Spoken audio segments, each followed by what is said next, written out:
Assalamualaikum warahmatullahi wabarakatuh. Saya Damayanti Tambunas dari kelompok 2 sebagai pemateri pertama. Di sini saya akan menjelaskan tentang penjelasan kata baku dan kata tidak baku dalam bahasa Indonesia.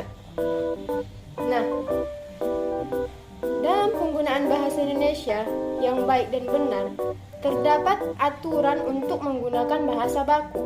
Nah, bahasa baku ini menjadi suatu pedoman bagi masyarakat Indonesia dalam berbahasa Indonesia.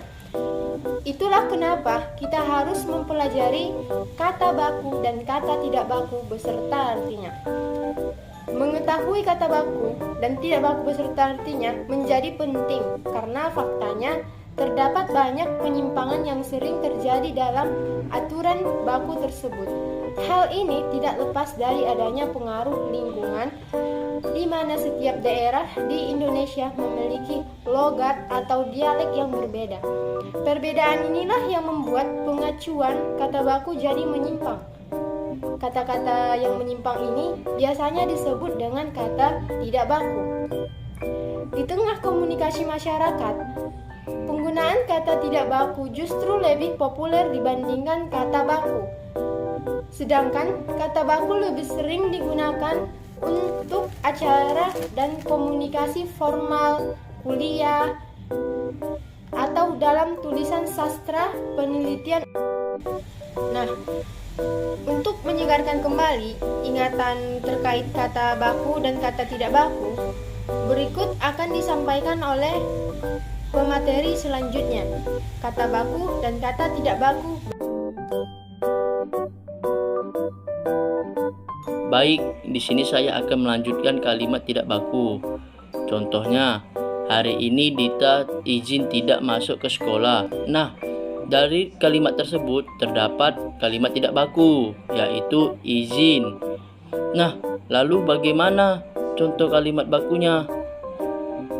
Kata bakunya seharusnya yaitu izin yang dituliskan IZIN, bukan IJIN. Oke, kita lanjut contoh kedua. Adik disuruh ibu membeli baterai di toko sebelah rumah. Nah, kata yang termasuk tidak baku yaitu baterai. Lalu bagaimana kata bakunya? Kata bakunya ialah baterai yang dituliskan BATERAI, bukan BATEREI.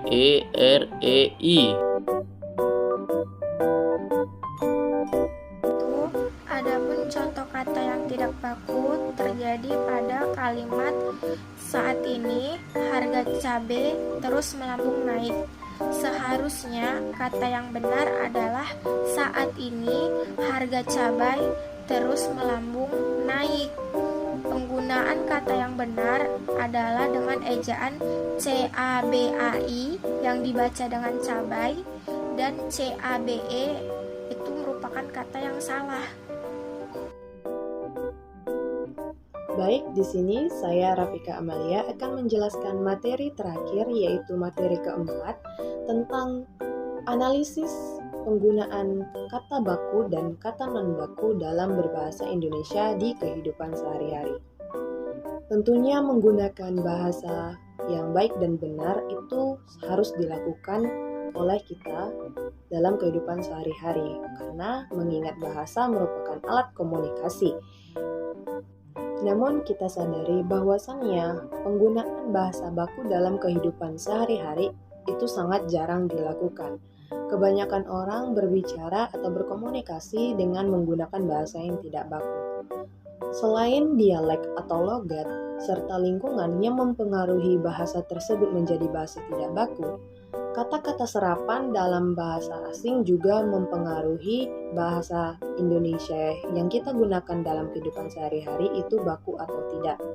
Di sini saya memiliki contoh penggunaan bahasa Indonesia yang masih salah dan juga tidak sesuai dengan kaedah atau aturan berbahasa yang berlaku. Pada gambar ini tertulis bahwasannya apotek ditulis dengan menggunakan huruf I. Padahal dalam berbahasa Indonesia, kata apotek bukanlah merupakan bahasa baku. Bahasa baku yang sesungguhnya dalam penulisan kata apotek adalah apotek, menggunakan huruf E, bukan I. Pada gambar kedua yang ada di samping, menunjukkan bahwasannya masih banyak orang yang belum mengerti cara penulisan gelar yang baik dan juga benar, sesuai dengan aturan berbahasa Indonesia. Pada dokter atau orang yang memeriksakan kesehatan orang lain, gelar harus ditulis dengan menggunakan huruf D kecil. Sedangkan doktor atau orang yang telah selesai menempuh S3 atau strata 3, maka gelar pada awal ditulis dengan menggunakan huruf D yang besar.